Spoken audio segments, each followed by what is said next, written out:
não chegou ainda, ela está prestes a chegar, estava numa reunião aí de trabalho, mas logo ela estará aí, tá?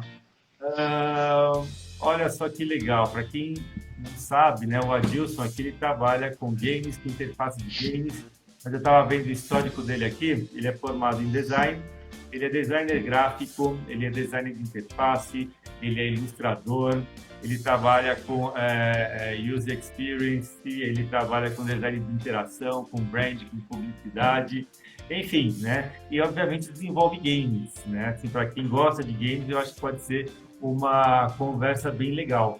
E só para lembrar, né, que essas nossas conversas, elas vêm justamente dessa época de pandemia que a gente parou de conversar pessoalmente. Daí eu e a Viviane, a gente resolveu, né, juntar, né, voltar a conversar, online, e a gente percebeu que a gente podia abrir isso, né, para as outras pessoas também, e começar a trazer mais pessoas para conversar com a gente, né? Então, quem está aí no chat também é só mandar né, as ideias, perguntas, etc., para participar da conversa, tá? Se alguém quiser participar online também, manda o chamado, tá? A gente aprova aqui para, né, fazer um comentário, né, falar alguma coisa. Vicari, você já está convidado para fazer isso, né? E vamos lá. O Adilson, você já até estava falando um pouquinho desse seu histórico, que eu acho muito legal, né? Dos disquetes, era disquetes de 540 megabytes, acho que era isso, né? Que foi para 1.44, não é isso? De É, 3,5. 5.1 quarto, 5 e um quarto, né? É. Ah, não, de capacidade. Eu acho que De era câmera. 360 megabytes.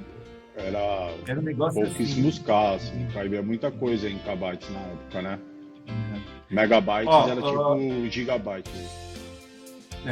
então, era um absurdo, assim, eu lembro quando saíram os primeiros pendrives. Mas daqui eu vou deixar para depois. O Adilson tem um monte de pergunta aqui. Eu vou deixar você se apresentar primeiro, pode contar a sua história aí, que eu acho que é bem legal, né? A gente até estava conversando um pouquinho aí. E fique à vontade, tá? Né? Vamos lá, pode Eu chamei se um monte de apresentar aí. delinquente aqui pra live, e aí o pessoal tá meio agitado aqui. Não, eu estou acompanhando aqui, estou marcando todo. Não, putz, é legal. Não, isso aqui é tudo gente, é tudo gente do coração, que bacana que eles colaram. Então, eu já tava meio que me adiantando, né? A gente foi batendo papo, eu já tava queimando a largada. Então, é isso. Meu pai, a história mais curta, o jeito mais rápido de contar é que meu pai ele comercializava PC Legal. muito assim antes de, enfim, das grandes, né, das grandes lojas começarem a fazer isso. Então, na época, eu devia, sei lá, ter uns 6 anos, por aí, 7 anos, ou até menos. Na época, ou então você tinha MSX, você tinha Dell, você tinha, sei lá, HP já tinha alguma coisa na época, mas principalmente IBM, né? Então era super inacessível ter um PC. E, e meu pai, ele era o que a gente conhece por muambeiro. Ele era o cara que ele ia pro Paraguai, comprava eletrônico lá e vendia aqui no Brasil, isso nos anos 80, 90, até hoje, né? Mas nos anos 90 era muito forte. Meu pai, ele saiu tinha um emprego estável na Yamaha na época, fazendo design de roda de moto, na verdade. E aí ele começou a se aventurar nisso era a corrida do ouro da época e eu acho que eu nasci dando bastante gasto aí. E isso acabou lá na frente virando né, sendo o que permitiu eu ter trilhado o caminho que eu trilhei até chegar a ser um designer de interface de jogos e tal.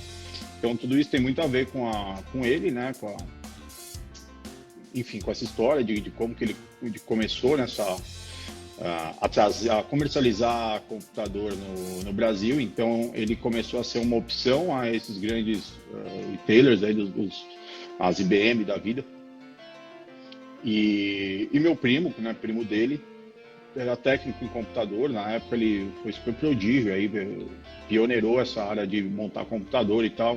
Então eu já cresci nesse meio, né, e isso me permitiu ter acesso a computador, videogame muito cedo, né? Então Eu não, enfim, eu era meio que o playboy da rua, porque só eu tinha o computador e videogame, sei lá, em 94, não sei.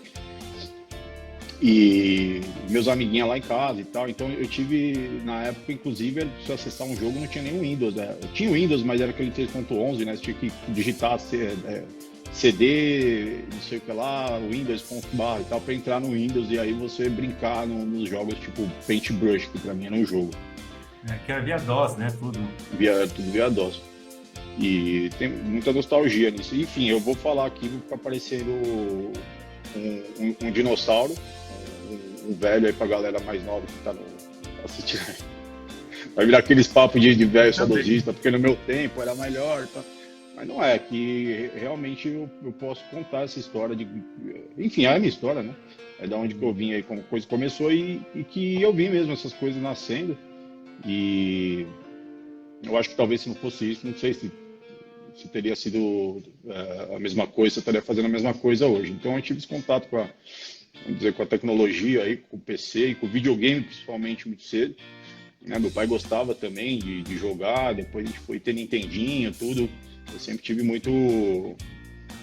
uma relação muito próxima com o videogame.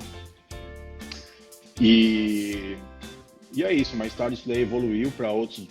Sempre tinha um console em casa, né? Por causa que meu pai tinha esse negócio do Paraguai, então lá era tudo muito mais barato. Ele, inclusive, é o cara que revendia, então para mim para ele as coisas eram preço de custo, tudo. Então não tinha muito tempo para ficar em casa, coitado, porque era sempre na viagem e tal, mas então foi até uma parada de uma relação entre pai e filho aí interligada aí conectada pelo videogame, porque a gente jogou muito videogame junto até o Nintendo 64, até o console ficar mais complexo para ele. Ele falou, não, daqui já gráfico 3D, ele daí já ficou maluco. Eu falei, não, eu parei no Nintendinho, né? E aí ele parou de jogar videogame, mas então eu tive essa história pessoal aí, e que mais tarde, já num outro momento, ele foi ter uma loja na Santa Ifigênia. Eu falando assim do meu pai, bombeiro, depois teve loja na Santa Ifigênia, vão achar que o velho é moto sambiqueiro. Mas não, era um cara, apesar de estar envolvido nesse contexto, foi um exemplo para mim, o cara mais honesto que eu já conheci pessoalmente. Então, só que ele sempre teve, né, era essas aventuras, viajar para o Paraguai, comprar eletrônico, vender aqui no Brasil, até que ele conseguiu dinheiro para abrir uma loja na Santa Ifigênia, que é o maior polo comercial, né, eu acho, da América Latina. E lá vendia eletrônico, então só que dessa vez ele tinha a loja dele, não tinha mais indo viajar, ele mandava trazer. E foi uma época mágica sei lá, da minha vida também, mas mais tarde foi ter a ver com o que eu faço, porque os camelôs de CD lá começaram a ficar meu amigo, de tanto que eu ia nos camelôs de comprar CD pirata na época de jogo, né? Era muito mais fácil a pirataria na época, não tinha as tecnologias de trava que tem hoje. A gente deve ter se cruzado lá em alguma hora, cara, porque eu tava sempre lá também comprando software. A Porto Ifigênia, chamava a loja dele, lá, loja 5, naquele prédio Tijolinho à Vista lá, mas no meio da Ifigênia. E tinha uma camelô lá, chamava ela de Rita Software, que era uma boliviana que ela vendia CD pirata, e era uma senhorinha que eu comecei a indicar, porque sempre que passava alguém na loja do meu pai, eu trabalhava com ele lá, né? Eu tinha uns 13, 14 anos isso, e passava alguém perguntando se vendia CD na loja. O pessoal perguntava todo tipo de coisa. Eu indicava todo mundo para essa camelô. A gente não vende CD, mas você vai aqui na porta, sai aqui pela porta da direita aqui, você vai ver uma camelô, fala com ela, fala que foi eu que indiquei. E eu mandava tanta gente para lá que ela não me cobrava mais o jogo, né? Ela me dava CD. Os CDs pirata lá. E quer dizer, assim começou a história a fazer esse ciclo de novo, sempre teve a ver com o jogo, com videogame. Eu acho que eu trabalhava lá com ele, né? Tipo, eu atrapalhava ele lá só para isso. Eu sempre voltava com o jogo para casa e tal, então tinha acesso a bons computadores, não os melhores computadores, mas a bons computadores. Que dava para jogar quase tudo que eu queria e tal. Então meus presentes de final de ano era de criança, de Natal, assim, né? Era placa de vídeo, era hardware. Porque como eu cresci com isso, meu parquinho era ganhar um pente de memória, uma placa de vídeo, principalmente, que era mais rara, porque era muito cara, né? Mas enfim, foi uma época da questão de Figênia realmente diferente de hoje, que virou um puta camelódromo, era um negócio que só tinha loja grande, coisas, você falava de técnico para técnico, né? Eu ajudava meu pai a montar as máquinas lá, foi onde eu aprendi. E quem vinha comprar de você também era técnico, porque ninguém montava as próprias máquinas na época, não tinha Casas Bahia que você ia lá e comprava, não tinha notebook era um negócio muito inacessível. Então, você deve lembrar bem dessa época aí, como que era diferente. Deixa eu tirar essa Eu montei o meu. gordura. Meu primeiro computador eu que montei ele, assim.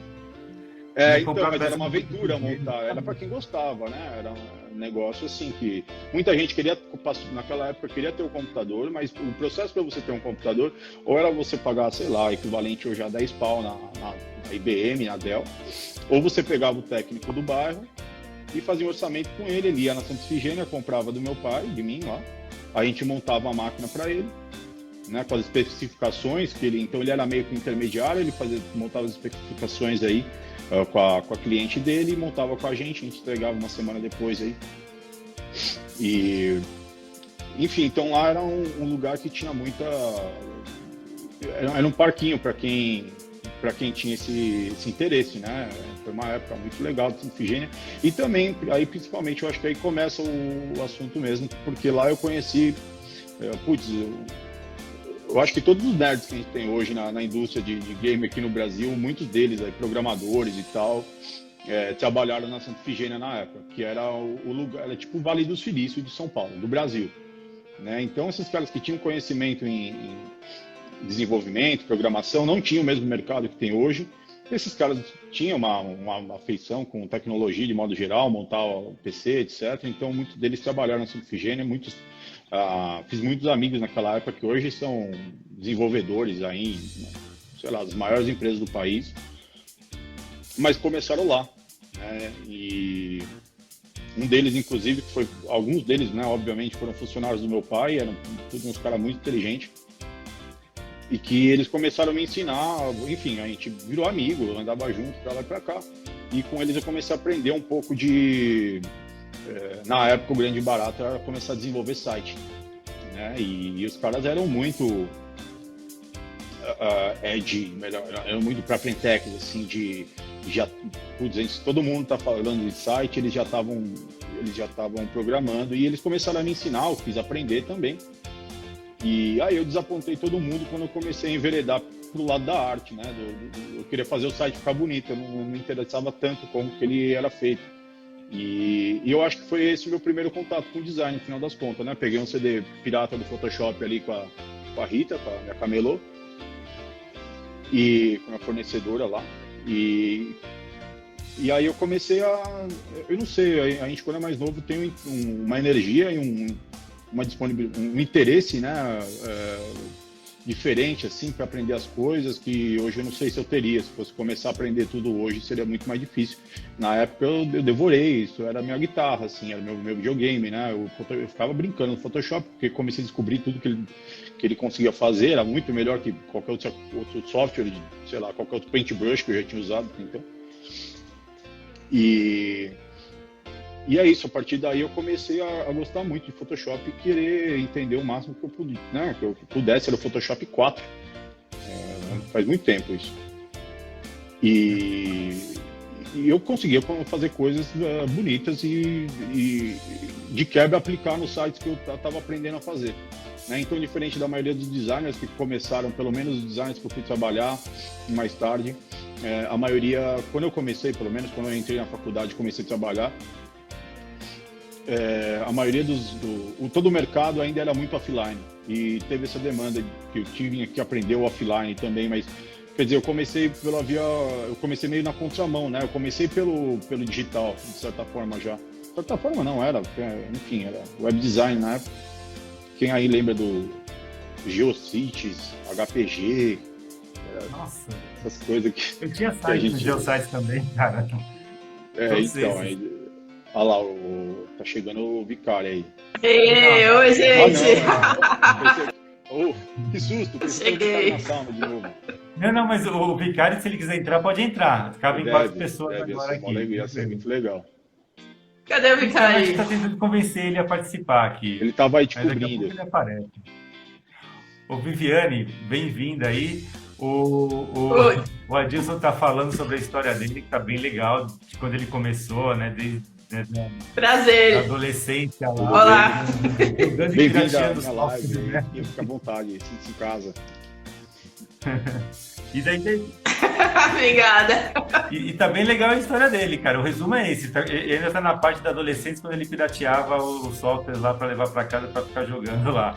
Ah, eu ia até falar um negócio Muito legal. Depois eu. que o Adilson estava falando do Photoshop, cara. Antigamente não tinha milhões de tutoriais na internet, não. A gente ia na raça ali.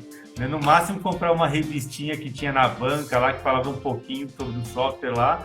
E era, né, só tipo ficando em cima do software lá. Ah, o Vicari aí, ele tá falando. Tô Tá atento. né? Põe ele pra dentro aí. O cara tá atento. O Adilson, Olha, só dizer que eu tenho um filho que agora já tá casado, né? Mas assim, quando ele era adolescente, ele jogava Zelda. Lembra aquele jogo da Zelda? Que acho que era no Nintendo, sei lá.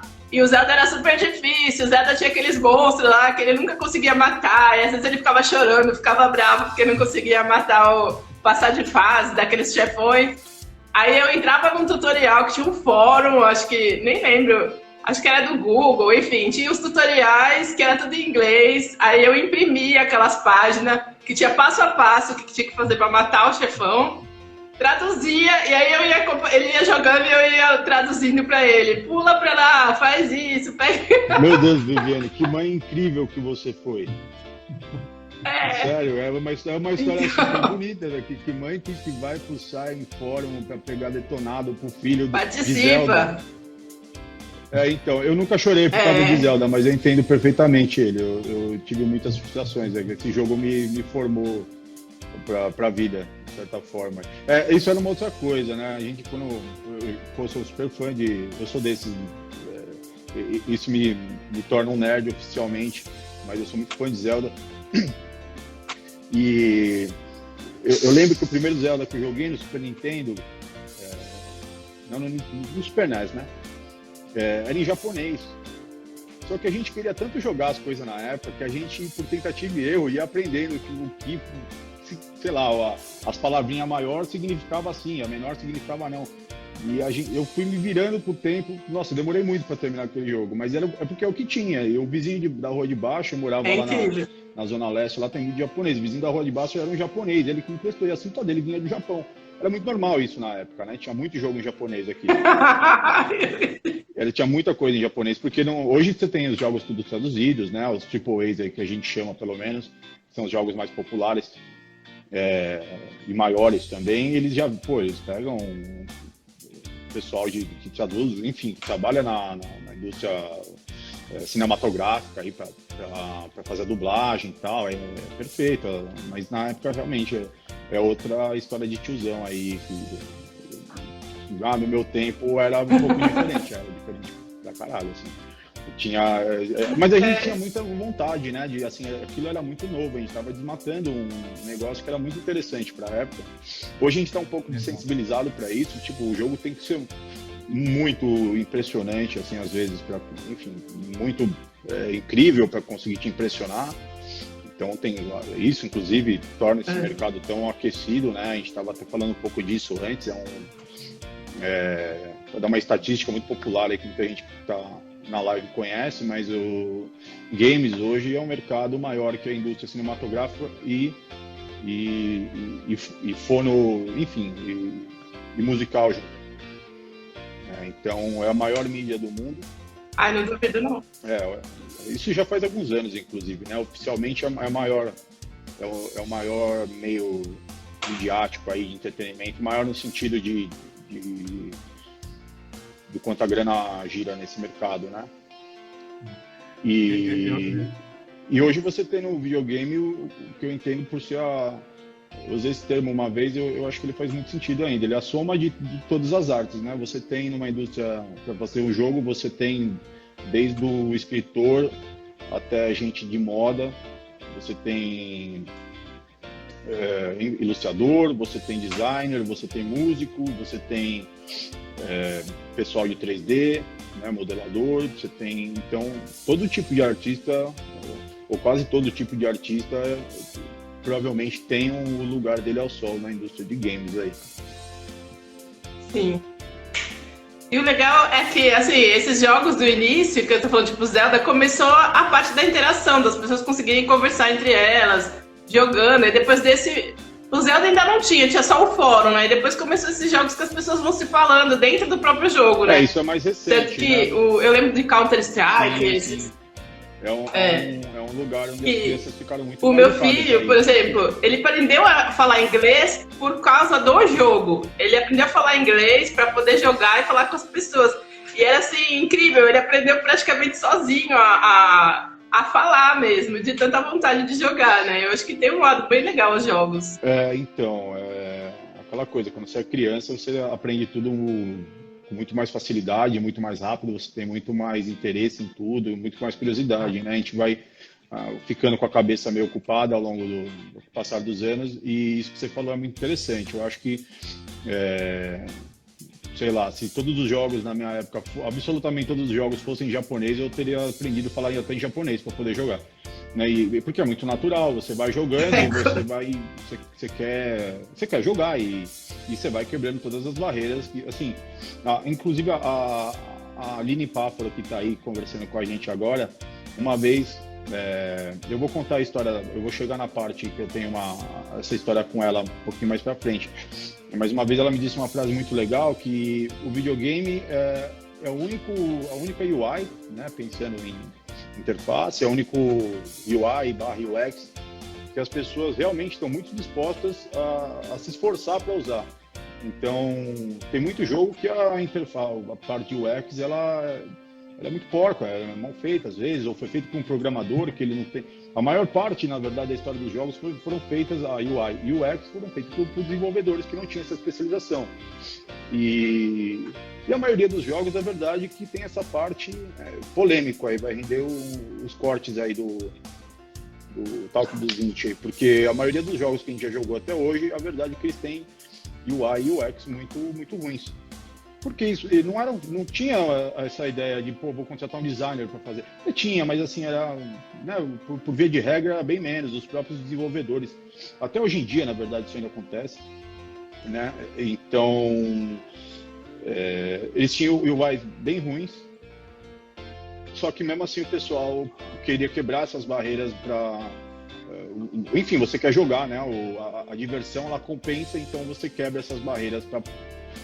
Então, assim, acaba sendo perdoável, você nem repara que o jogo tem esses problemas muitas vezes, mas quando você começa a olhar como designer de interface, você vai reparar que sim, a maioria dos jogos até hoje tem muitos problemas aí de UI e tal. E o que você estava falando é importante, né? Eu acho interessante você ter comentado do teu filho estar aprendendo inglês, porque às vezes eu acho que quando eu falo isso, talvez muita gente não acredita, mas foi meu caso também, né? Eu não fiz aula de inglês nem nada. Inclusive minha namorada está aqui no chat, ela é professora de inglês, ela está me ajudando bastante hoje em dia, porque a gente vai chegar nessa parte também. Eu estou tendo que aprimorar cada vez mais o inglês aí, porque é um mercado muito global e você, fatalmente, não importa onde você vai trabalhar, você vai trabalhar com algum gringo aí, né? Se você estiver trabalhando aqui no Brasil, tem empresas menores que não, são mais brasileiros mesmo, mas na empresa que eu tô, boa parte já é estrangeiro e tal. Então, isso foi uma coisa que, sem dúvida, contribuiu bastante para eu estar lá e para eu continuar lá, principalmente. Então, isso pode desanimar um pouco, mas é verdade, né? Quem quer ingressar no mercado de games, mais cedo ou mais tarde, vai ter que aprimorar o inglês aí.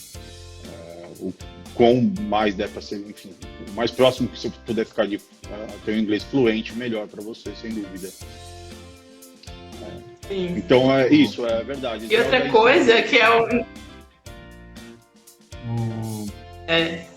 outra coisa é que aprende a quase virar um hacker, né? Tipo, para conseguir burlar as coisas, tipo, abaixar o The Sims e conseguir craquear essa coisa. Hoje as coisas estão mais facilitadas, né? Hoje a gente tem um mundo bem mais as coisas estão bem diferentes. Você tem plataformas tipo o Steam que você baixa, Ó, mas na fique época, claro, cara, aí você Gustavo tinha que pegar muito Gazzini vírus não pra apoia a jogar. pirataria, tá? Assim. Olha, Não, eu vou discordar. mas eu vou assim, discordar. é que a gente. Tô Desculpa, brincando. Viviane, pode continuar. Pode falar, pode falar. Não, eu só tava falando, é uma brincadeira, lógico, né? Mas eu não posso, eu seria um baita do hipócrita se eu dissesse, se eu encorajasse as pessoas a não usar pirataria, porque eu virei designer com pirataria, né?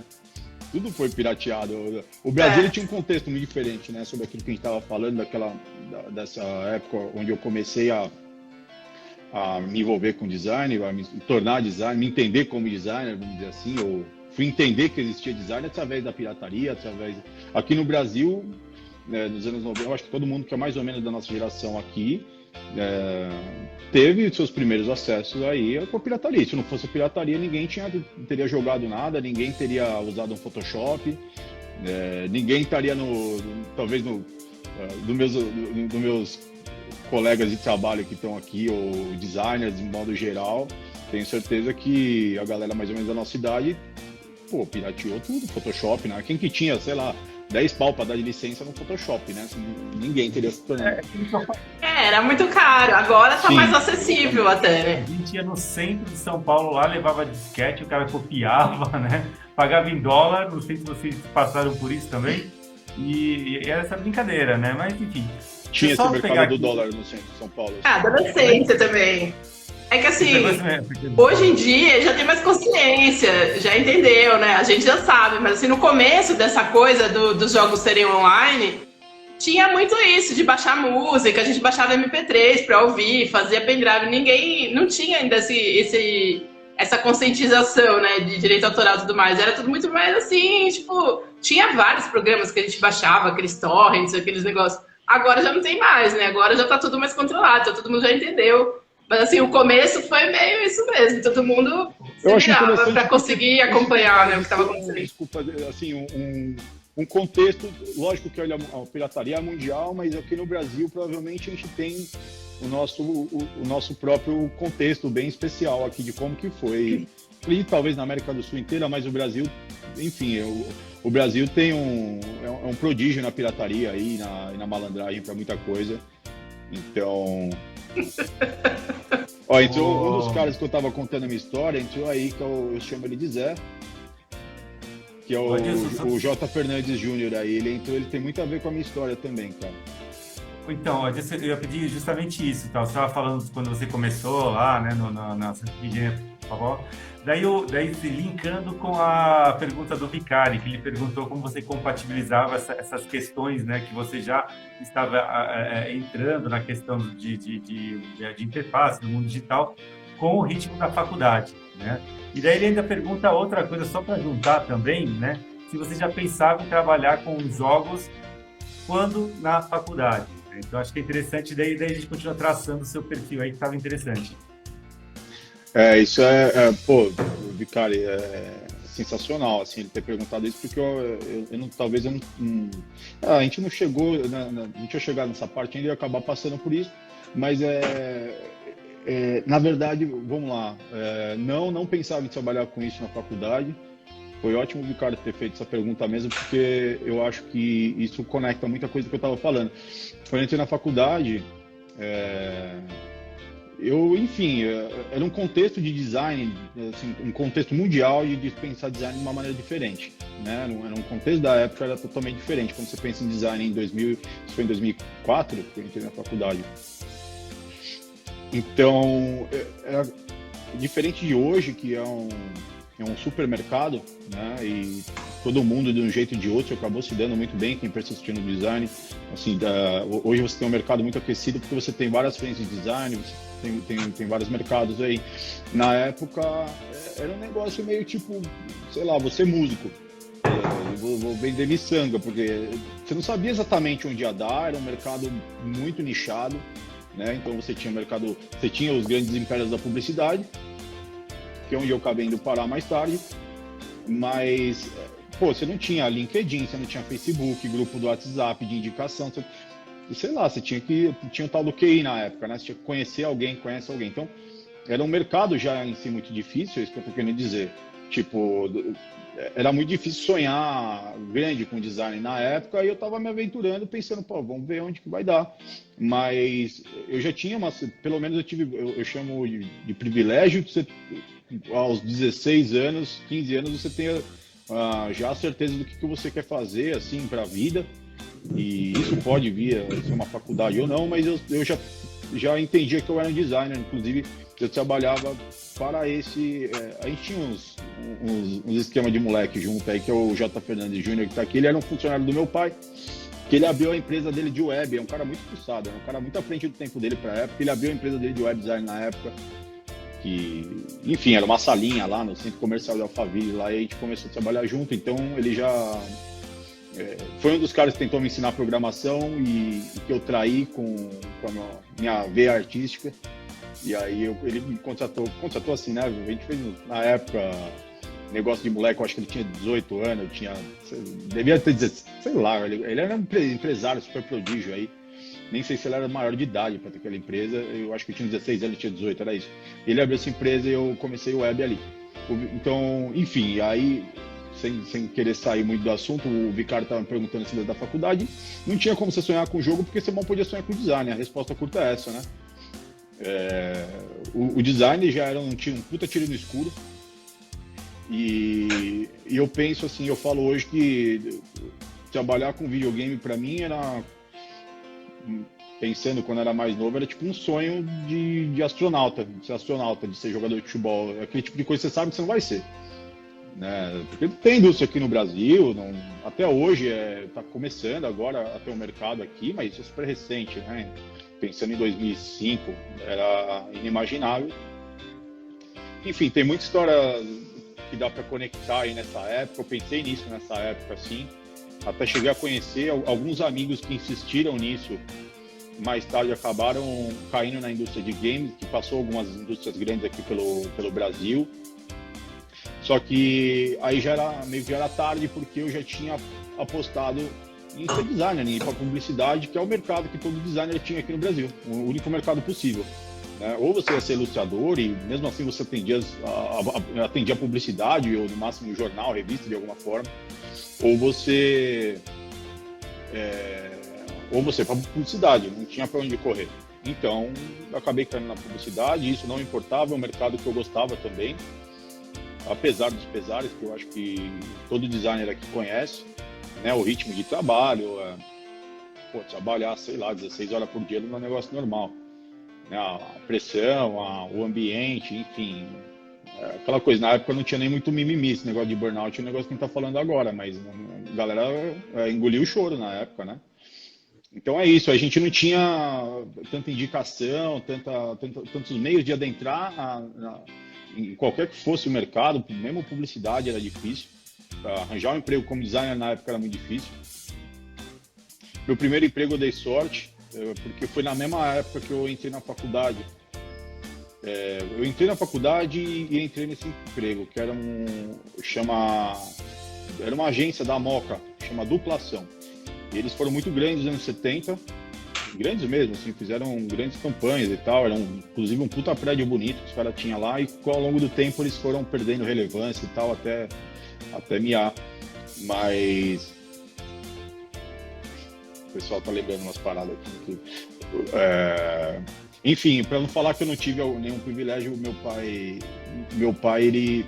eu entrei nessa agência, se chamava Duplação, porque meu pai, quando era na época dele de Muamba, ele trouxe eletrônicos para esse dono dessa agência, fez amizade com esse dono dessa agência, e que ele me deu meu primeiro estágio lá, né? Era do lado da São Judas, onde eu fazia faculdade, onde eu conheci o Vicário e tal.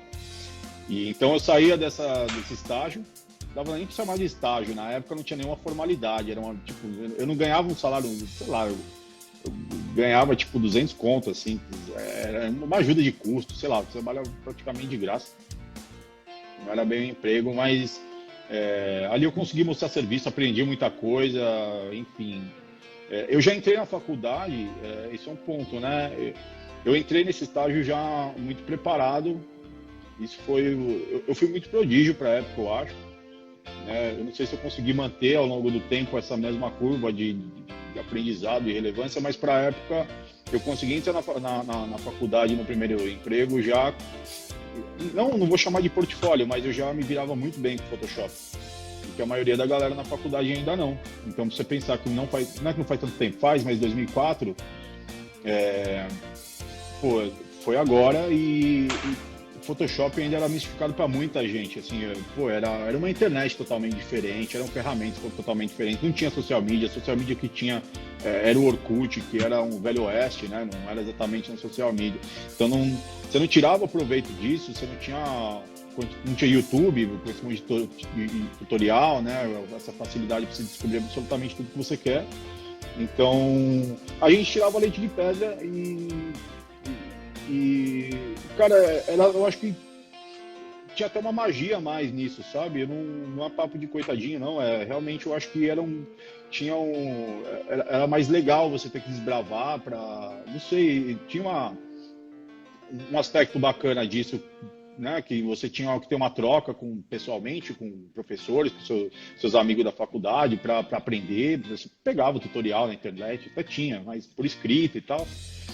Tinha revista, então tinha esse trabalho de garimpo, né, e que era muito legal, assim, eu lembro com muito carinho daquela época, assim, não foi uma época que eu falava, puta, que merda, era mais difícil, não, era legal pra caramba, apesar de ser tudo mais difícil, né, e aí, a partir daí, começou a crescer tudo muito rápido, né, aí veio o Web 2.0, como a gente chamou na época, que foi, enfim, essa mídia que você passou a ter troca, né, entre os usuários, não era tipo o site UOL, que era tipo um jornal digital, você começou a falar com outras pessoas e daí começou a mudar as coisas assim exponencialmente, né.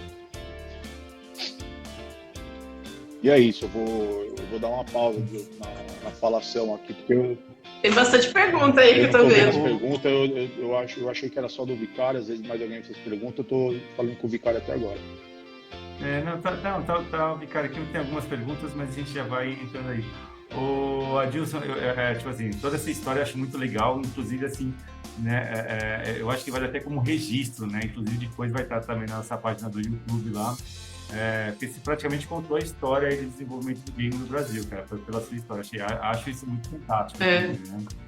A história não contada, assim, né, que, tipo, eu acho que não é muito ortodoxo você falar de pirataria, a relação entre pirataria e o designer hoje no Brasil.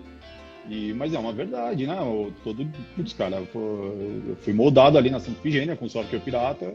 E se não fosse isso, eu não teria aprendido Photoshop, né? Não teria conseguido despontar. Eu acho que eu despontei mesmo na época que eu estava com mais fome de desbravar isso, que foi nessa época, 16 até os 19 anos, que,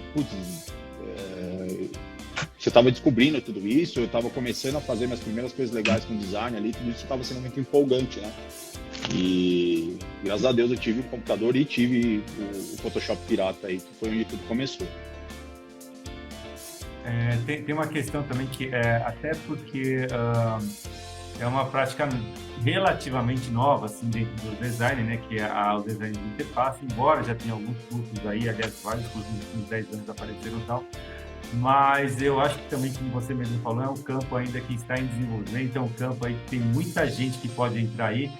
Cara, acho que seria interessante você poder falar um pouquinho sobre como é seu trabalho dentro do design de interface, né, e como é trabalhar o design de interface no caso de games, né? Afinal, a interface ele envolve um monte de coisas, né? Aliás, já dizia, eu acho que era o Gibbonzito que falava isso, ele falava que o design é interface, né? Então, ou seja, tudo é interface, né? Tudo é comunicação, né? Então, era para situar o pessoal de como está o mercado hoje, como funciona, etc. Legal, primeiro que, vamos lá, eu vim, como eu já mencionei antes, do mercado da publicidade, como eu acho que todos os 99% de quem está no mercado de games hoje e mexe com arte ou interface veio do mercado da publicidade, provavelmente.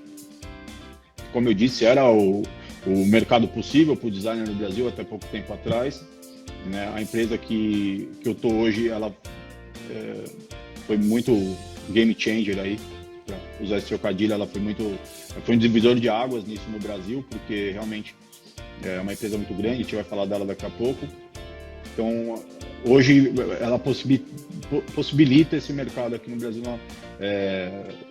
de uma maneira que, se você se empenhar bastante, apesar de, né, porque são pouquíssimas empresas aqui no Brasil, então, enfim, tem uma peneira muito grande mesmo, mas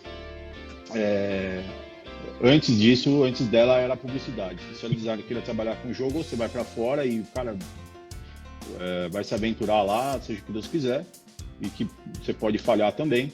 Ou, cara, a publicidade aqui, o máximo que você podia fazer era escalar na publicidade. Eu já tinha me entendido como publicitário, né? Fiquei 12 anos na indústria da publicidade. Acho importante falar disso porque foi onde a coisa começou, onde, enfim, eu estava antes da indústria de game. Então, eu fiquei 12 anos na publicidade. A última agência que eu trabalhei, inclusive, foi a Loduca, que na época era Tribal já, né? Prédio aí na Brigadeiro, aí, o pessoal deve conhecer, é um marco da publicidade aqui e tal. Então, foi interessante. Eu vou acabar contando mais história. Repete a pergunta para ser mais objetivo, Eric. Porque eu não estou te ouvindo. Desculpa. Aí. Então, eu estava perguntando sobre não só como você entrou, mas assim, como você desenvolveu todo esse projeto de design de interfaces, né? Como funciona o design de interface hoje, como é a sua atuação, né? E o que exatamente você faz, né? Principalmente pensando que é uma coisa nova, que é uma coisa que está aí no seu, sei lá, tem uns 10 anos atrás que a gente anda falando de design de interface. Citei até o Gibbon-Zip, né, na questão de interface e a comunicação. Mas para entender isso, como você trabalha o design de interface na sua vida profissional. Até porque o pessoal sabe... Certo. Eu pedi para você repetir justamente para eu tentar ser objetivo aqui e condensar muito assunto em menos falação. Mas eu tive que falar da publicidade porque, lógico, que o design de interface não começou para mim e para 99,9% de quem mexe com design de interface hoje na indústria de games não começou fazendo isso para jogo. Na melhor das hipóteses, começou fazendo na publicidade, por exemplo, fazendo, sei lá, ou na publicidade ou em alguma desenvolvedora, né, de aplicativos, mas a publicidade demanda muito isso e a gente desenvolvia muitos desses aplicativos dentro da agência lá. As agências de publicidade começaram a se digitalizar, vamos dizer assim, porque era o jeito, né, senão eles sentiram que eles começaram a ficar para trás em relação às agências que estavam mais digitais. As demandas do produto, as campanhas, elas passaram todas a estar linkadas com, enfim, startups tipo Spotify, Instagram, etc. Então, teve a corrida do ouro para as agências se tornando digitais e foi lá que eu comecei foi meu primeiro emprego oficialmente como UI/UX, que é um termo muito polêmico, né? Divide muita opinião, o que é UI, o que é UX e tal. A gente vai até evitar entrar muito nessa seara, senão esticaria muito o assunto. Então, eu comecei fazendo a parte de interfaces de aplicativos em agência de publicidade.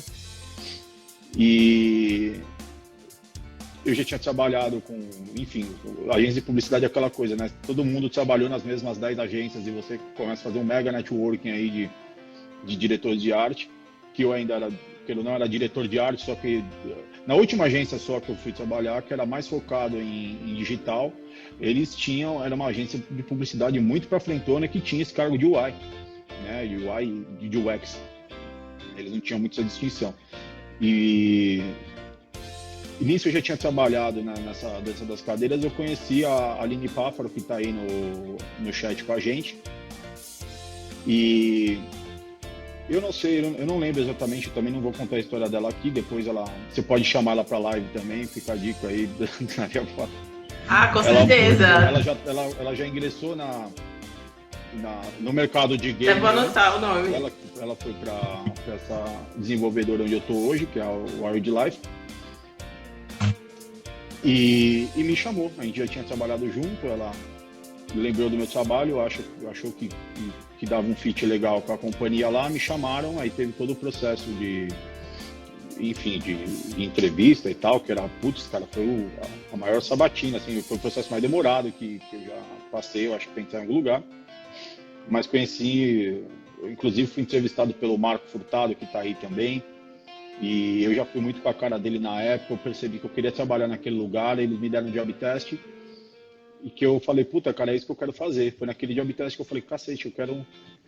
Cara, isso daqui sou eu, pô, é jogo, tem interface, tem UI, tem... Assim, eu acho que isso resume bastante todas as minhas habilidades, vamos dizer assim. E também que é um mercado que eu tenho um apreço pessoal, né, por ser videogame. E acabou rolando, entrei para a Wildlife, que é hoje provavelmente a maior desenvolvedora da América Latina da indústria mobile. Aqui a gente está falando de jogos mobile, tá? E que eu acho que faz muito sentido pensar em mobile hoje, porque tudo é mobile e a gente vai até falar um pouquinho mais disso depois, mas eu sinto uma grande diferença de interface, fazer interface para mobile, que seria fazer uma interface para jogos, né, de console, que você joga no monitor, né, PC, etc. Que eu acho que o mobile ele é meio que a Fórmula 1 da interface, assim, você tem que ter muito mais poder de síntese, vamos dizer assim, de conseguir criar uma interface ergonômica e que, puta, ela tem que ser ágil, ela tem que ser rápida, a retenção que você tem, a disputa que você tem por retenção de um jogador hoje, ela é muito mais acirrada. O cara que ele paga 300 pau num jogo para jogar no computador, ele vai dar uma atenção para aquele jogo. Agora, o cara que baixa o jogo de graça no celular para ver qual é que é igual o site foi na época, né? Até hoje, né? Mas você tinha estatísticas tipo, você tem 5 segundos para prender a atenção daquele usuário, senão você perde ele. E se você não fizer muito bem seu trabalho em capturar a atenção dele nesses 5 segundos e tal, enfim, você vai ter um bounce rate aí. E no jogo mobile hoje é a mesma coisa. A pessoa ela pode baixar teu jogo, e se você não conseguir provar que aquele jogo vale a atenção dela nos próximos minutos, aí você perdeu um potencial jogador. Então o design de interface ele tem um puta papel nesse sentido, né? Quando a gente fala de design de interface, ele tem uma fronteira tênue aí com a direção de arte, no sentido de que você vai às vezes escapar um pouco a questão de UX, né, e ser uma coisa às vezes mais artística. Eu acho que isso conta também às vezes para você conseguir provar que aquele produto, né, aquela questão da embalagem, né, o produto que tem uma embalagem bonita, ele tende a vender, Sim. né, melhor, ou pelo menos atrair a melhor atenção. Então eu acho que o jogo ser bonito também tem seu valor, não é só a funcionalidade, o carro-chefe é o mais importante, mas se não for bonito também, eu acho que você fracassou. Então, é por isso que eu acho que a indústria mobile ela é muito mais... tem uma pressão muito maior por parte do designer, assim, porque tudo é medido, né? As métricas são muito precisas, tem um time de gente muito inteligente medindo a qualidade do lá. E, às vezes, se você não sabe se é por causa daquele botãozinho ser amarelo ao invés de verde, que às vezes mexer um pouquinho nesses ponteiros. Então,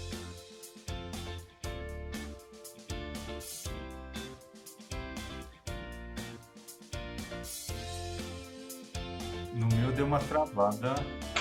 Foi só no meu, Viviane? Achei que era eu. Eu tô aqui. Eu tô aqui. Pequena travada.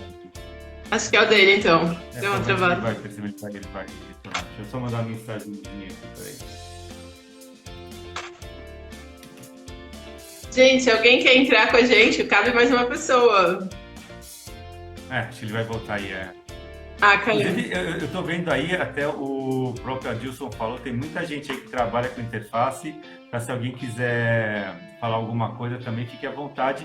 E o que a gente falou agora há pouco, né? A Viviane também estava comentando ali no chat. Caso alguém queira participar com a gente, né, nos próximos talks aí, é só mandar mensagem lá, a gente conversa. Deixa eu só aprovar ele aqui, peraí. Viviane, pode ir falando pro pessoal aí, deixa eu só aprovar ele. Sim. Gente, quem quiser participar com a gente das lives, é só conversar comigo com o Eric, a gente marca. Principalmente esses assuntos de design, de qualquer assunto relacionado à tecnologia, a gente adora. Pode se candidatar aí, está super convidado. Todo mundo que está aí na live assistindo estão super convidados. Voltei, gente. Vocês estão me ouvindo? Agora tá perfeito. Isso aí, Cara, é tô ouvindo. inadmissível isso, na verdade, tá? Uma ferramenta igual ao Instagram, esse negócio fica, porra. Eu acho que é aquele negócio que derruba a live, não sei, depois de 1 hora, não sei.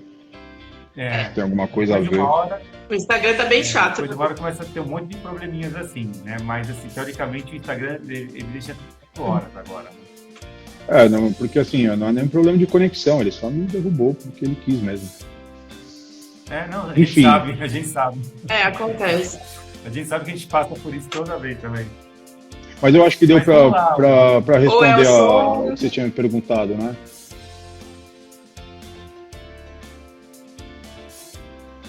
É isso aí, tava falando então da. Vocês estão me ouvindo direitinho, né? Perfeito. A gente estava falando então eu acabei embutindo isso na pergunta. Que eu sei lá, tá me vindo coisa na cabeça que às vezes eu penso que talvez nenhum designer vai falar, né? Pelo menos eu nunca vi ninguém discutir isso. Então eu vejo essa distinção para quem joga e tem essa. Tem gente aqui que só jogou mobile, talvez na vida nunca jogou muito no videogame, né? Mas quem joga no videogame também, no computador e no celular, enfim, tá acostumado a perceber essa diferença, enfim, na experiência, né? O celular, o smartphone, ele parece uma experiência capada do videogame, uma experiência mais limitada em relação ao console, que para quem gosta da brincadeira mesmo, pô, aí você vai pro console e tal. Então, é diferente fazer. Você pensa num público diferente para mobile, né? Para o jogador de celular e o público jogador de PC.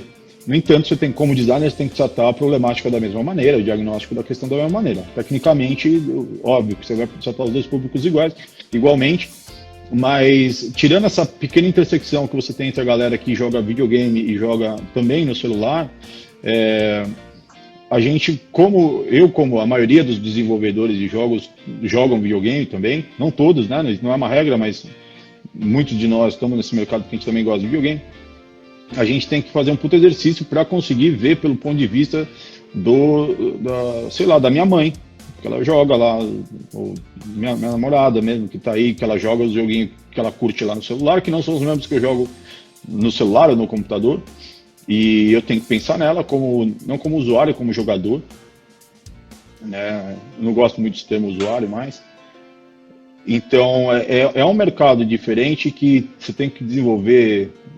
Estava tentando não usar esse termo empatia, mas vamos pensar assim, né? De entender como que é esse usuário, esse jogador do jogo mobile, o que ele gosta, como que ele joga e tal. Então, você tem um jeito diferente de falar com ele, você tem que ser...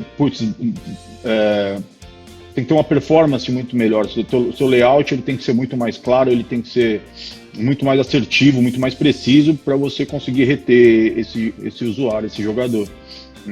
Enquanto, às vezes, num jogo de computador, você está lidando com heavy user, você está lidando com um jogador que, ele está muito mais ali pela experiência, então o layout ele pode ser mais, enfim, até por questão de hardware, ele pode ter mais assets, ele pode ser mais pesado, ele pode ser mais pirotécnico, e ele pode ter, assim, você pode fazer alguns trade-offs buscando algo mais artístico, ao invés de ser tão preciosista do ponto de vista funcional, sabe? E no mobile você não pode se dar esse luxo.